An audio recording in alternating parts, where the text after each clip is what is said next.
In this interview from Scale Model World at Telford, I'm talking with James Skiffins of Spruebox.co.uk about bringing inspiration to modellers and to exciting new paint lines.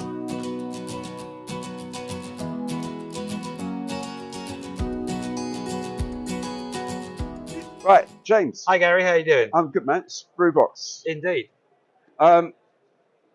You're here with information about the inspiration boxes, which is fantastic. Do you want to run a bit over about that? What's all that about? Yeah, I can go Tell through us it, of about course. So the inspiration box is quite simple. We send a box out every quarter. If the top package is purchased, £15 a month. In that box, we'll send a selection of goodies to you, which we won't tell you what they are. The idea is to help you through your modelling journey. And what does that mean exactly? So we're going to try and get you to do things which you may have done or may not have done, but we're going to support you all the way through that journey from start to finish. Right. So, for example, we'll have let me grab that, not that I've got it to one piece, but for example, we've got a resin figurehead here. And one of the things we did this year, because this is actually our anniversary, so our first year done. Excellent. So we have a resin head here. That would have gone out with 6 bottles of paint, 15 brushes, and the idea is you practice to learn your skin tones and how to paint figures. Right. If you can master a face, you can master any uniform at all. So we had a really great guy that does figure painting who talks us through that in 3-step videos. That's for you, but also we have the community as well, so the Discord. Don't get me wrong, it's not as good as I want it to be right now, and I won't lie about that. The job I have, I can't always give the time, but the community is starting to get very relaxed with each other, and I don't need to be there. Sure. So the idea is the community is there to help you, each other, talk about what they're doing, find those little things which they've done wrong or didn't quite know how to do. But the videos are there as instructional. So if that takes you 3 months to master Spruebox, i.e. me, or my team, basically me, we'll be there to help. Right. So if you've got a question or concern, I'll walk you through it one way or another. Yeah. So that's the idea. It's basically to inspire you, hence inspiration box, to inspire you to try something a little bit different using techniques and products you wouldn't normally use. Yeah. Now, I'm not going to ask every single subscriber, what do you use? And what do you do? Yeah. So there'll be an element of diorama base, figure base, airplane armour, maybe some agricultural for some strange reason. Yeah. It all really depends on where my mind goes, which can be quite dangerous, so I apologise. Okay. So that's the inspiration box in a nutshell. But I think also that a lot of the joy of it is that people join model clubs, for example, so that they get access to people who different types of modelling. If you just do aeroplanes, you only talk to other people who do aeroplanes, there's a lot of things you can learn from other people doing metallics from guys who do science fiction. Yeah, absolutely. And you think that'd be good for the next time doing undercarriage or whatever. Or, some guys doing cars can do paint finishes that you can't get and stuff like that. But you're sort of condensing that into a package in a way, and almost I would look at it a different way. I wouldn't say condensing. What I'm actually doing is I'm opening the door for you. Okay, yeah. I'm providing you the ability to stretch your imagination, to stretch your abilities. Excellent. And the whole idea is that everybody that gets involved, and now I'll come to this in a second, but when I say everyone involved, for the moment, let's talk about the subscribers. Yeah. Right? So the subscribers will help each other, support each other, criticise each other where necessary, if asked, etc. But the biggest thing about Spruebox, the thing that makes me proudest more than anything else, is everybody that I work with, Two Coats, Outlaw Paints, some other people I won't mention. That's all been arranged this weekend. They're all becoming part of the family. Right. So it's not just what I sell. Yes, I've got to make a profit. Don't get me wrong. I'm running a business. But that's not the important part. It's the community part that I want. I want people to come and be a model maker, like a model club, if you like. But I also want the businesses to come in and be part of that group. So they can then invest in what we want. Yes. Yeah. Yeah. We can feed back to them directly what they did right. Yeah. Tell them Yeah, where yeah, they yeah. went wrong. Yeah. Yeah. Yeah. Because if we all grow together, it can only give great, right? I have noticed people like Ethics, for example, ICM, who I deal with a lot, they are very open to constructive criticism. Absolutely. As long as it's honest, they will listen. And half the time I've had people say, either this I've fed back to our engineers, or I talked to them about it, but this is why they did it that way. And you feel, actually, it makes me feel better on the channel, because then I can go back to the reels and say, oh, yeah, I did think of this, but then, of course, and I look like a genius. In fact, it's actually the guys at the company that told me.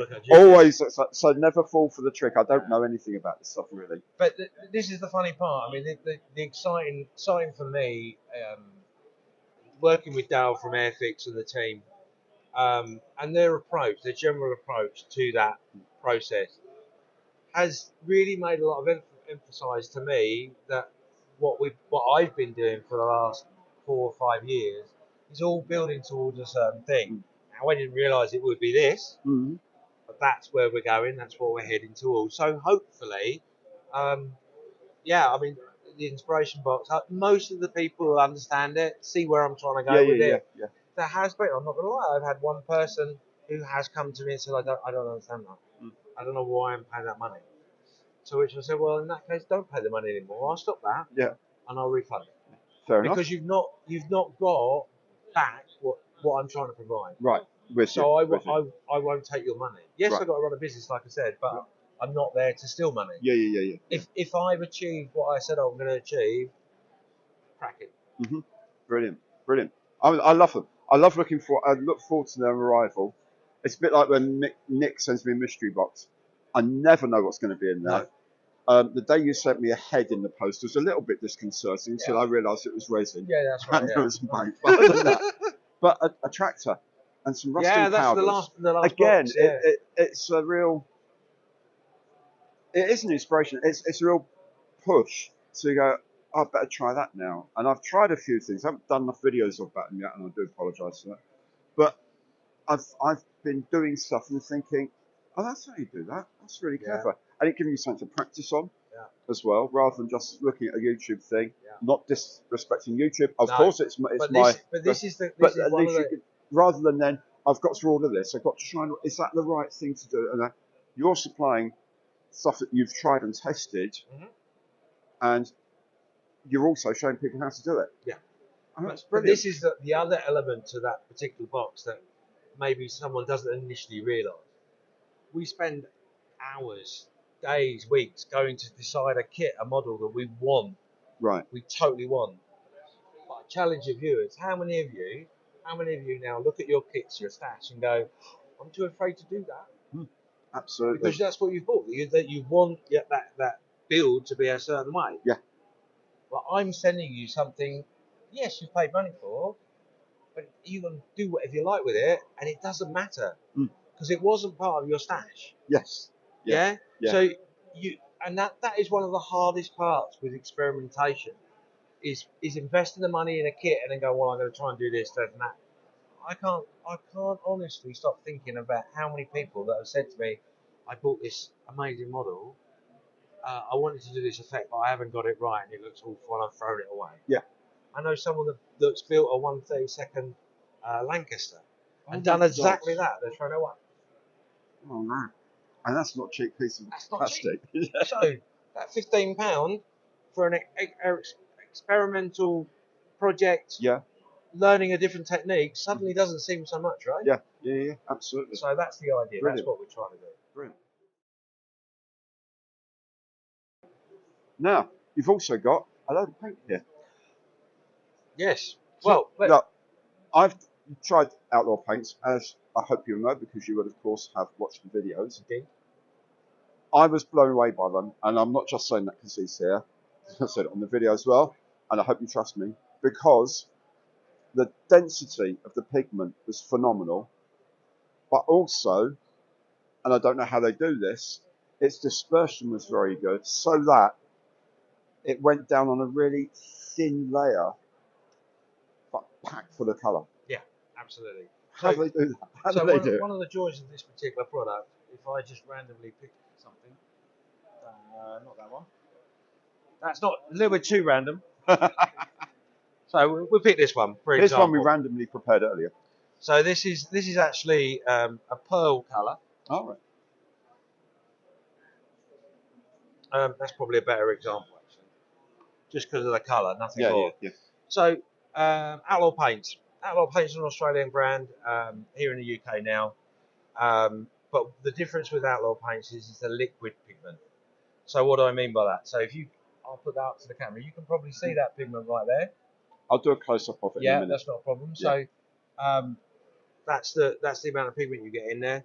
And literally, as you can do a close up, I won't shake it straight away. But done, mixed. Amazing. Instead of I'm just going to get this all off the bottom of my bottle, blah blah blah blah. We all do. Don't get me wrong. Oh yeah. Even the guys behind me will be doing that as I'm talking. So because that's what you're used to, right? Yeah.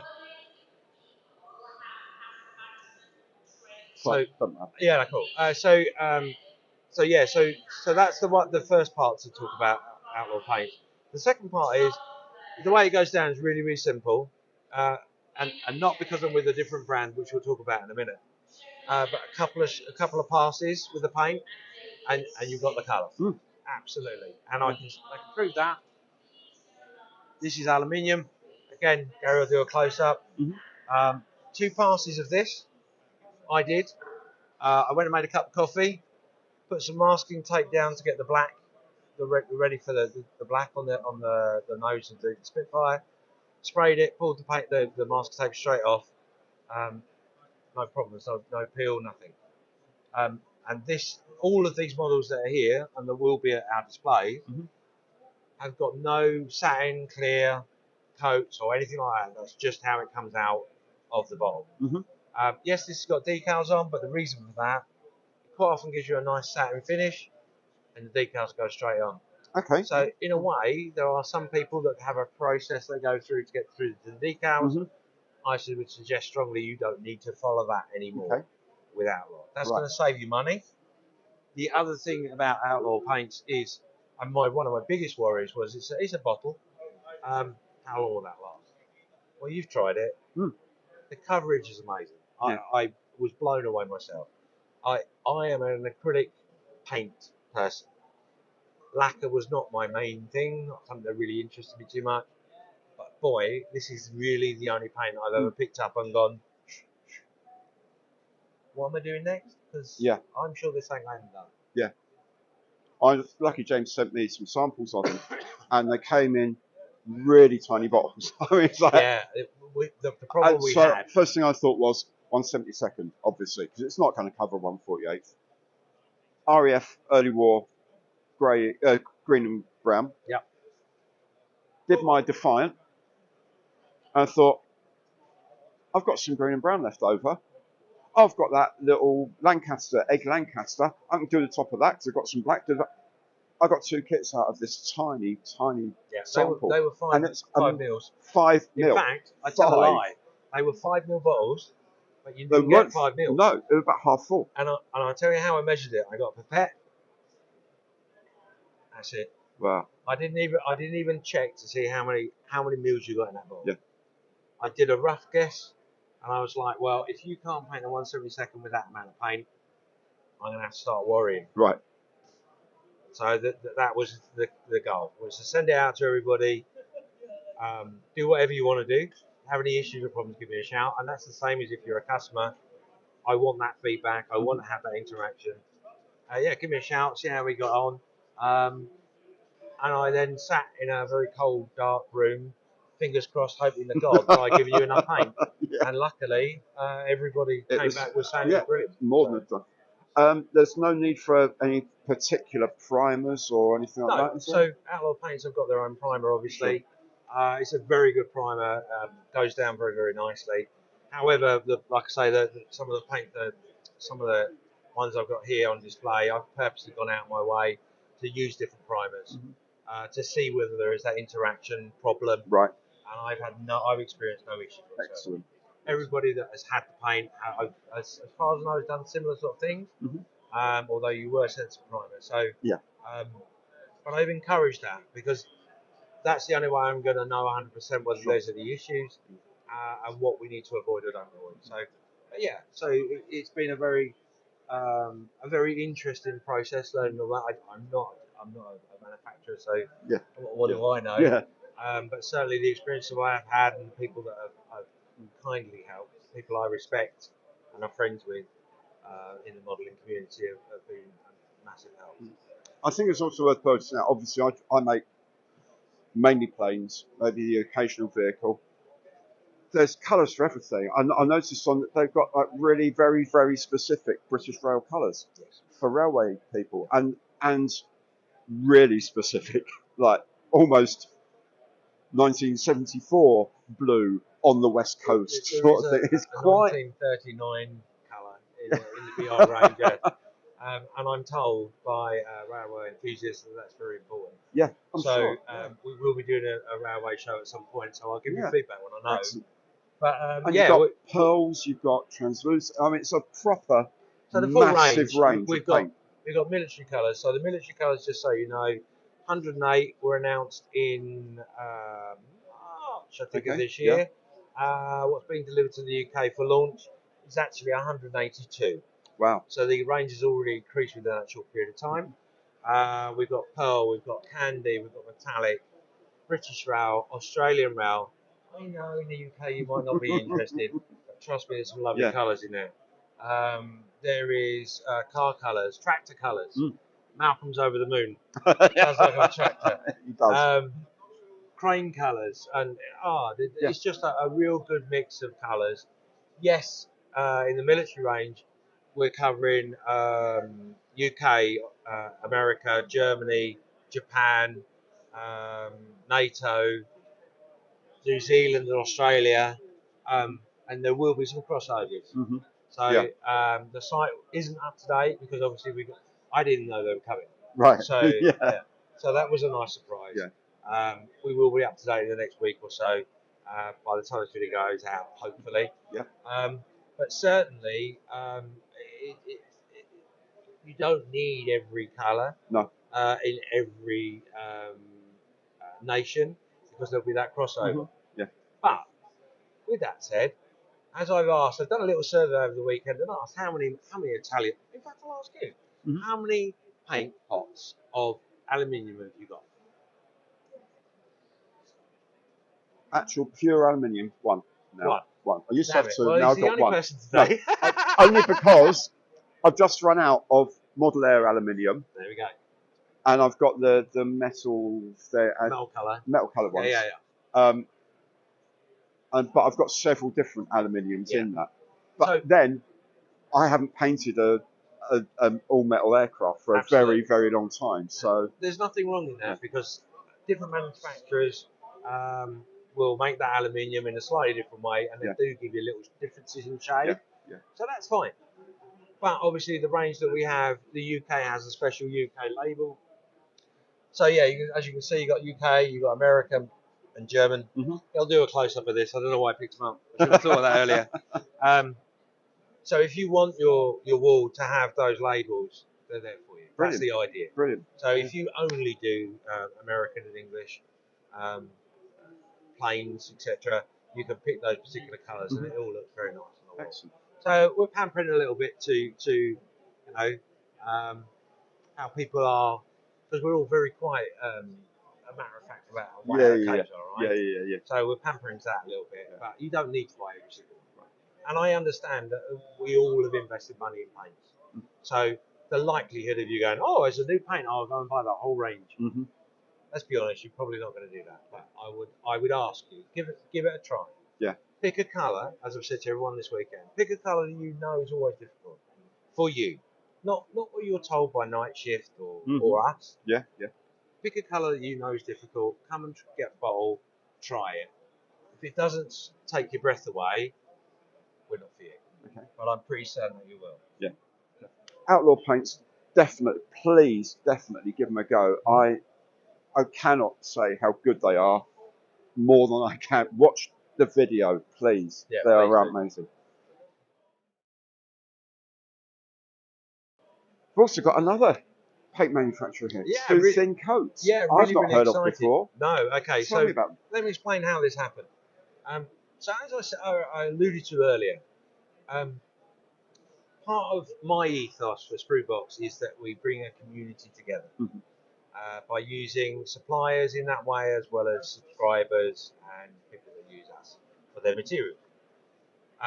So Two Thin Coats are produced and made by Transatlantic Games. Double check that. But they've had a lot of influence from a very well-known person in that industry, which is Duncan Rhodes. Okay. So Duncan Rhodes is the person behind Warhammer and their paint range. Really knows his stuff.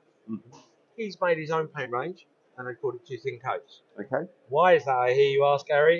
Why is that, James? Well, it's strange you should ask that question, Gary. The reason being is it takes 2 thin coats and you're done. Wow. And that's that. That's it. It's an acrylic paint, and it really is that simple. Wow. It is an amazing product. So I'm super proud to bring it into our genre of the modelling. Right. Yeah. They're known quite well in the Warhammer sort of area and shows and stuff. But we've had a long conversation, myself, Peter, and the team. I want to bring it to the average modeler. So what we've done is we teamed up this weekend with Rubicon, funny enough. Okay. We've done a show special. You get some bottles of paint, and you get a kit for 49 quid. Wow. So that's pretty good in itself. Yeah. But it gives you the ability, again, funny enough, to try that paint on something you wouldn't normally afford. Yeah. And it works. It does. If acrylic's your thing, yeah, paintbrushing is your thing, yeah, amazing. It's all there for you. So yeah, fantastic. Really proud to be a part of that with Two Thin Coats. I won't tell you any more of what's coming, but there are some other things that luckily have come from the show. But luckily this show at Telford 2023, we've brought 2 paint ranges to Telford for the first time. And that's a massive achievement for someone that's only been around for a year. And I'm super proud of that. Yeah. And of course, you've got Spruebox online as well. Yeah. As a shop to buy all the models and everything else from as well. We have the ability to sell models as well.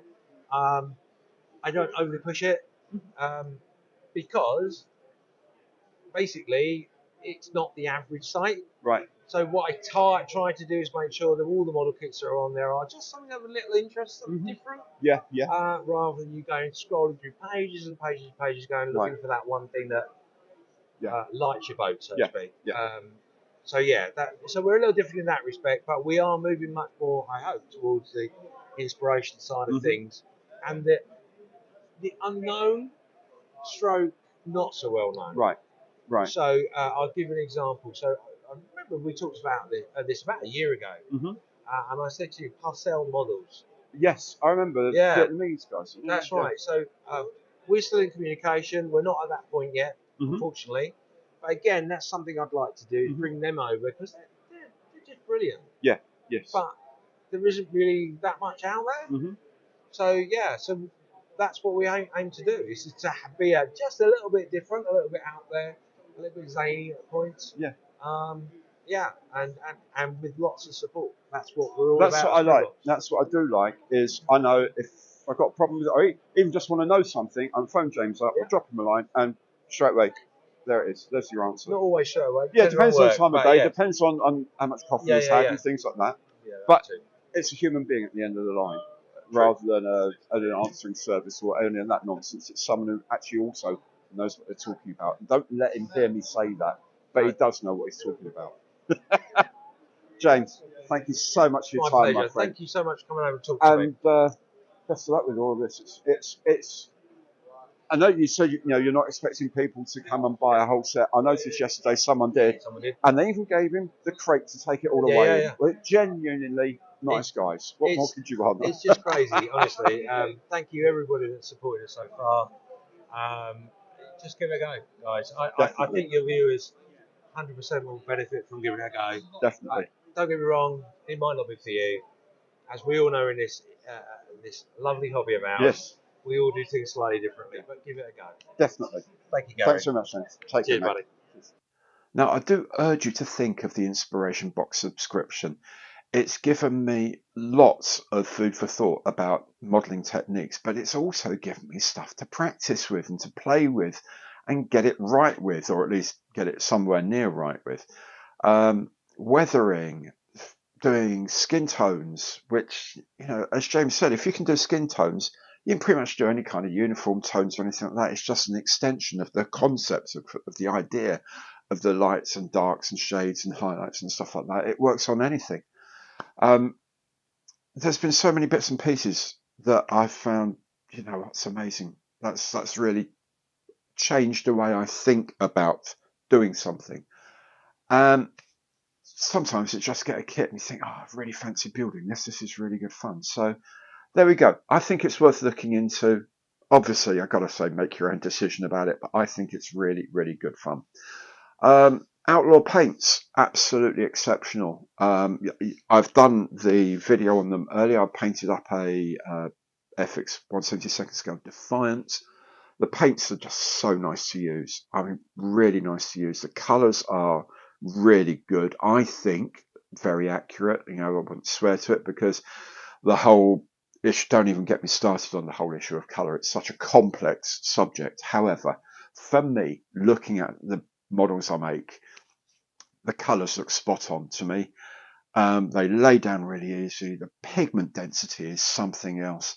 And I've got to tell you, I've got a bottle of the Ayataki, the Japanese sort of metallic blue-green that they used as a coating for undercarriage wells and stuff like that. And the one from Outlaw is what I think is absolutely right. There's going to be lots of people saying, oh, no, it's too blue. No, it's too green. It's not bright enough, not dark enough, not sparkly enough. To me, it's absolutely spot on. It's what I imagined Ayataki to be. And I'm delighted to have some. So I'm building a Zero, and it's going to be used on that, let me tell you. The Two Thin Coats paint, I haven't actually tried yet, but I am going to be doing that in the new year. I'll get myself a kit and some paints and give them a whirl. I mean, this guy comes from the world of Warhammer. There's a lot of very, very talented painters in the Warhammer world. And again, techniques don't change that much. So it'd be good to see how those paints work. If you've enjoyed the show, and I hope you have, please do remember, give it the old Imperial thumbs up on the like button below, because every like counts. And if you haven't done so yet, please do subscribe to the channel. Hit that bell at no cost to you. You'll be notified of all my future content as it is published. Thank you so very much for watching. Hope you enjoyed yourselves. Take good care and goodbye.